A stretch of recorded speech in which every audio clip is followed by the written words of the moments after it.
suis Jocelyne Pouli, je suis professeure de PS au lycée Saint-Cricq à Pau. J'ai depuis peu une passion pour la course à pied et récemment pour le trail, voire l'ultra-trail. Après avoir joué au handball quand j'étais plus jeune, et puis après avoir eu des enfants, c'était plus compatible d'avoir un sport d'équipe et des entraînements réguliers. Enfin, en tout cas, des jours et des horaires fixes. Donc, il me fallait une autre activité et puis j'avais quelques capacités en sport d'endurance, donc je me suis mise à courir. Quand on fait de la course sur route simple, rien de particulier. Par contre, c'est vrai que quand on commence à faire du trail et quand on commence à augmenter et le dénivelé et la distance, là, on nous prend un petit peu pour des fous. Les remarques que j'entends, positives ou négatives, j'en tiens pas trop compte et je fais ça pour moi.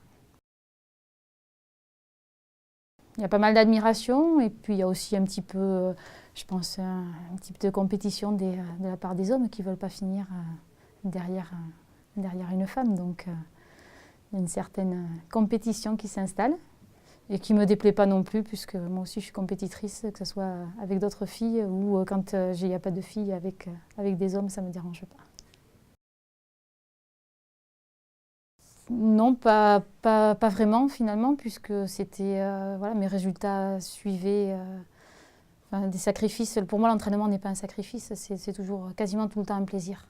Il y a peut-être des séances qui sont plus difficiles que d'autres, des jours où c'est plus difficile de se motiver, mais ça reste quand même globalement, voire même généralement, un plaisir.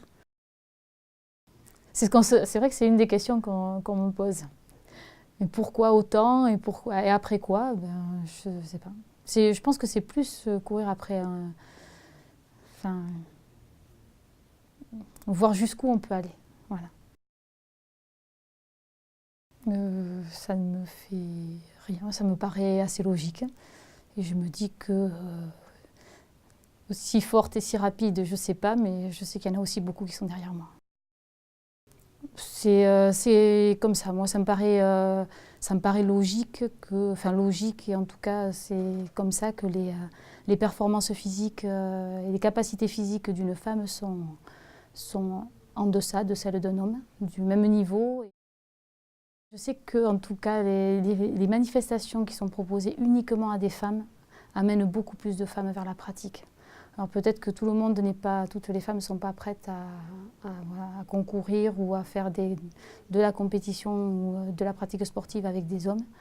Mais en tout cas, je pense qu'une manifestation comme on peut voir la féminine ou des manifestations uniquement réservées aux femmes me paraissent judicieuses pour amener la femme vers la pratique sportive. De façon classique, ou j'allais dire héréditaire, j'ai l'impression que la femme va se sentir plus obligée d'être dans son foyer et de s'occuper de son foyer et va être, peut-être plus se sacrifier et, pour sa famille et ses obligations et aux dépens de ses loisirs.